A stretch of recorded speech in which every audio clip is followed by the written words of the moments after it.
Hi, it's Colleen Taylor with TechCrunch TV. Here with me is Senator Jerry Moran of Kansas. Hi, Senator Moran. You're here at South by Southwest in Austin, Texas, doing some promotion, I guess, for a bill you co-authored, the Startup Act. Can you tell me, or the Startup Bill? Can you tell me what's going on? Colleen, I reached the conclusion that if we're going to get our financial house in order in Washington, D.C., our country gets itself back in the financial condition it ought to be in, we've got to create an environment in which people who have an idea can take that idea to market. And in the process of pursuing success, their own success, they put lots of people to work.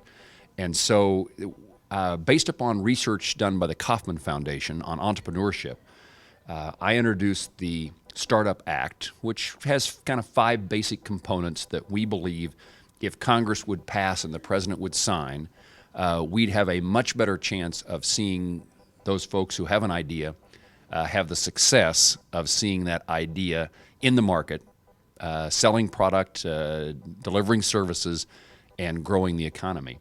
And those 5 components are capital formation, generally related to the tax code.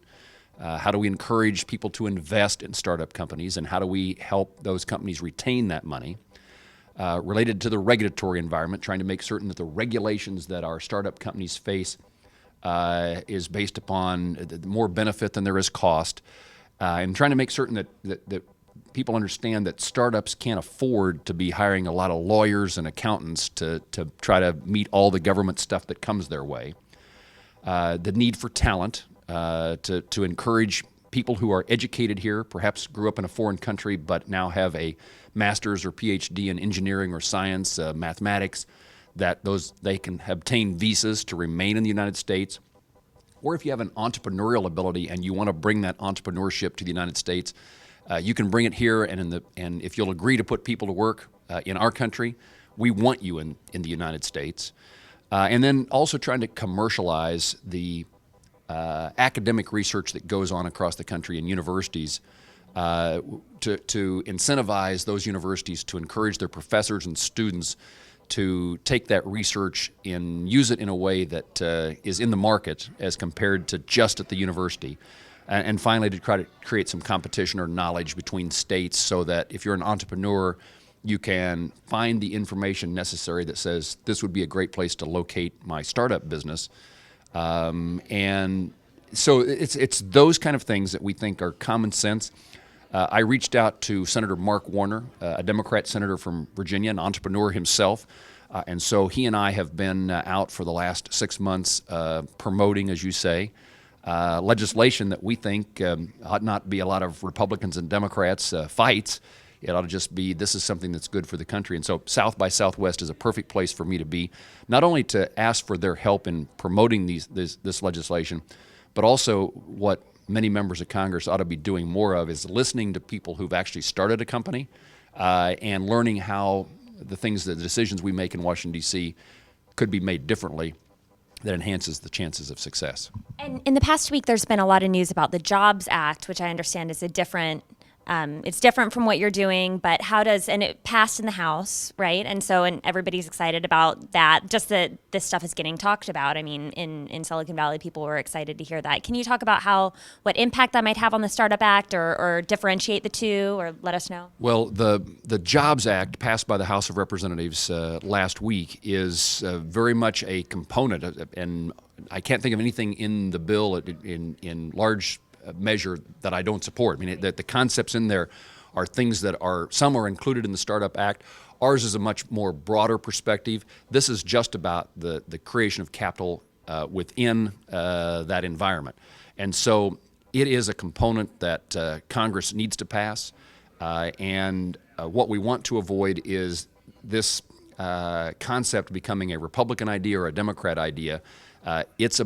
It's an American idea. We are great entrepreneurs. We have a history in this country of taking ideas to market and often succeeding. And so the Jobs Act, there'll be a version of that introduced in the Senate. And my plea of the leadership of the Senate is don't try to make a Democrat version so we get in this usual fight between Republicans and Democrats about who gets credit or blame for its passage or its failure to pass. There is so much there that we can do. And as jobs should be front and center in this economy. People want to know that they have a future, that there's an opportunity for them. And as we try to find additional revenue to pay down the debt, job creation matters. And I'm hopeful. And in fact, the president has weighed in with support for most of what's in the Jobs Act. And I think that, I hope, lends itself toward one component of what we need to accomplish. And here at TechCrunch in Silicon Valley, we often think of it just being web startups. If you think of a startup, you think of, Twitter or Facebook or these kind of things. And it sounds like your bill includes that, but it also goes beyond. Are there what other kind of sectors do you think this could help impact or stimulate? Well, entrepreneurship in the United States is broad. I mean, it could be starting a sandwich shop, or I was with Kansans, who are entrepreneurs today, and they have ideas of companies that they want to pursue, and it's a wide array of things. Although technology is certainly at the forefront of job creation, entrepreneurship, innovation in this country. And it's one of the reasons that I quickly got involved in the battle against SOPA and PIPA. As you look at what do we do to grow the economy and have innovation and entrepreneurship, technology became front and center, and yet we had potential legislation that would have stifled the ability, certainly driven up the costs and reduced the chances of success for those who have entrepreneurial ideas in regard to technology. So technology is a huge component of it, but it is much broader. It's the opportunity to market and to sell and to produce lots of things across the country. All we need is people with ideas who have a shot at success. And you brought up the SOPA PIPA thing. I think a lot of people in business and technology just kind of feel a distance between what they do and what the government does.